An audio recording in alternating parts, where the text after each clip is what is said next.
Hello friends, क्या हाल चाल। उम्मीद करते हैं मस्त होंगे, लाजवाब होंगे और शानदार होंगे। जैसे कि आप लोग जानते हैं कि हम लोग द गाइड एकेडमी के एक यूट्यूब चैनल पर 12th हिस्ट्री की फर्स्ट चैप्टर को हम लोगों ने समाप्त किया। जो जो लोगों ने ये फर्स्ट चैप्टर को नहीं देखा वो प्लेलिस्ट में जाकर इस वीडियो को देख सकते हैं।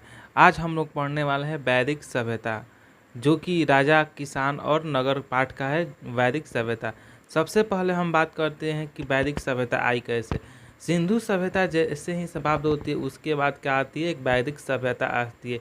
इसकी जो जानकारी हमें वेदों के माध्यम से मिलती है कि सिंधु सभ्यता के समाप्त होने के बाद हमारे भारत देश में आती है वैदिक सभ्यता।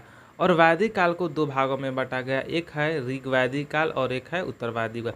जो ऋग्वैदिक काल होता है 1500 ईसा पूर्व से लेकर 1000 ईसा पूर्व तक चलता है, उसे बोला जाता है ऋग्वैदिक काल।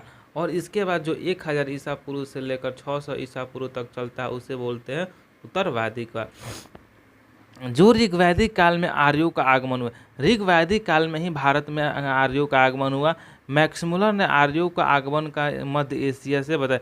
मैक्समुलर जो कहते हैं कि भारत में जो आर्य आते हैं वो मध्य एशिया से आते हैं। इस सभ्यता के संस्थापक आर्य थे। जो ऋग्वैदिक काल था, इस सभ्यता को जो संस्थापक कौन थे, आर्य थे। इसलिए इन्हें कभी आर्य सभ्यता भी कहा जाता है। इसलिए ऋग्वैदिक काल को क्या बोला जाता है, आर्य सभ्यता भी कहा जाता है। वैदिक सभ्यता के जो लोग थे ग्रामीण थे और ये प्रारंभिक जीवन पशुपालन कर। जो वैदिक सभ्यता में रहने वाले लोग थे वो ग्रामीण सभ्यता के से थे और जो कि इनका जीवनचर्या प्रारंभिक जीवन पशुचारण में ही होता था। आर्यों की जो भाषा थी मूलतः संस्कृत भाषा थी। आर्यों का इतिहास मुख्यतः हमें वेदों के से ज्ञात होता है। सिंधु आर्यों के महत्वपूर्ण नदी, जो सिंधु आर्य की महत्वपूर्ण नदी है सिंधु। सबसे पवित्र सरस्वती नदी है, जो ऋग्वेद में इसे नदी सूक्त से में सरस्वती को नदीतमा कहा गया है। ऋग्वेद में गंगा व सरयू नदी का उल्लेख एक बार मिलता है और यमुना नदी का उल्लेख 3 बार में। ऋग्वेद में जो गंगा नदी का उल्लेख कितने बार मिलता है, एक बार गंगा और सरयू नदी के एक बार और यमुना नदी के 3 बार उल्लेख मिलता है।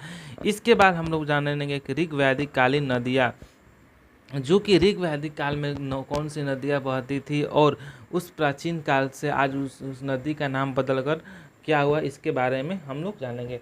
सबसे पहले बात करते हैं जो बिपाशा है। जो बिपाशा को आधुनिक नाम है ब्यास। आज बिपाशा को किस नाम से जाना जाता है, ब्यास नदी के नाम से जाना जाता है। इसके बाद होता है तीस्ता नदी। तीस्ता नदी को किस नाम से जाना जाता है, झेलम, तीस्ता झेलम। और सतुदी नदी को किस नाम से जाना है, सतुदी सतलज। इसके बाद परुष्णी या रावी इंद्रावती नदी को किस नाम से जाना जाता है, रावी इंद्रावती या परुष्णी। और इंद्रावती नदी को रावी से नाम से जाना जाता है।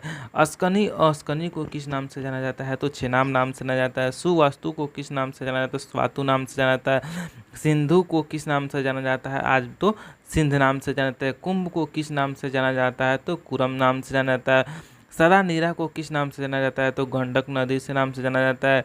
दुष्यंती और सरस्वती को किस नाम से जाना जाता है, तो घग्घर नाम से जाना जाता है। कुंभा को किस नाम से जाना जाता है, तो काबुल के नाम से जाना जाता है। और गोमती तुलाहार को किस नाम से जाना जाता है, तो गोमल नाम से जाना जाता है। सो थैंक यू बच्चा, मिलते हैं फिर अगले वीडियो में। इसके लिए bye bye, take care, love you.